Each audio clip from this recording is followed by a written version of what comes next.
So my name is Grace Andriette, and I'm the supervising attorney of the housing unit here at Neighborhood Legal Services. Most people, or many people, live sort of a middle-class existence. We forget about the fact that there are people who don't have their basic shelter needs met. So they don't have heat in winter, they don't have a roof over their head that doesn't leak, they don't have an operating toilet, they don't have access to water. And I think that's surprising to many people. Here in Buffalo, many of our residents have exactly those kinds of challenges. It's very important work, and because housing should be considered a basic human right, shelter is a basic human need, I think it's important to make sure that people's rights to housing are protected. What our clients have in common is that their household income is very low.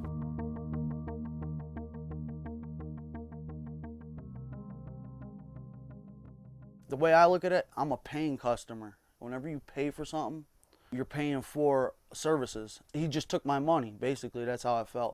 After 5 days without water, he started bringing me a 5-gallon jug of water, one jug of water, which only flushes my toilet one time. I pour it in the back of the toilet. By the time it fills up and I flush the toilet, I have no more water. The landlord has had his lawyer call me and threaten me with eviction. Said that it's $18,000 to $20,000 worth of damage done on this property, and I'm liable for it, and tried to make me settle out over the phone and was threatening me and all types of crazy stuff. We have professional slumlords. They exist. They're real people. They are renting substandard housing to low-income individuals. One of the goals of the program that we're currently running is to assist low-income tenants who are living in residences that subject them to health or safety hazards. And by ensuring that property owners, landlords, keep their residential units up to code, we are also improving the housing stock in Buffalo. Things have to be uninhabitable for you to not pay rent. You have to have no heat, no lights, no malfunctioning windows that are letting the air in. Enough was enough. You know, I sent them a text message like, this is inhumane, you know, animals don't even live without water, you know. How could I have anybody at my house? I got kids. Is it fair for my kids that I should have to worry about them digging in a dirty toilet with feces and urine in it, maybe catching a disease and getting sick? Are you going to pay the doctor bill? Then he called me on the phone and told me if I have anything to say to him, call him and tell him. Got real nasty with me. You know, words got exchanged, but the moral was that was 4 days after my water was already still not on. And nothing, it just seemed like nothing was getting done.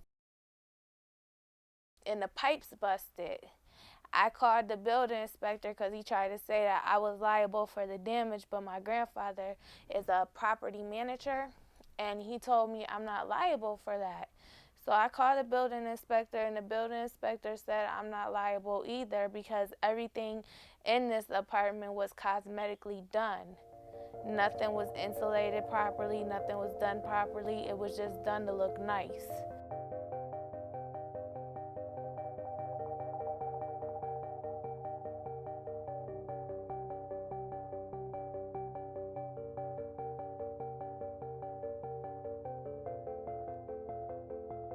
One of the most important things that I think Neighborhood Legal Services provides is access to justice.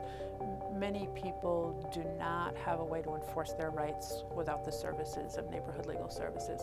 So getting our name out in the community, letting people know what their rights are, is an important component of what we do.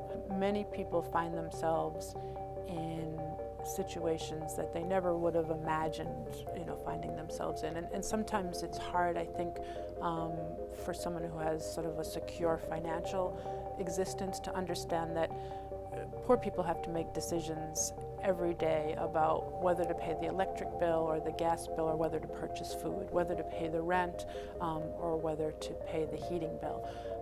And I think it's difficult for people who are not of limited means to understand just how difficult those choices are.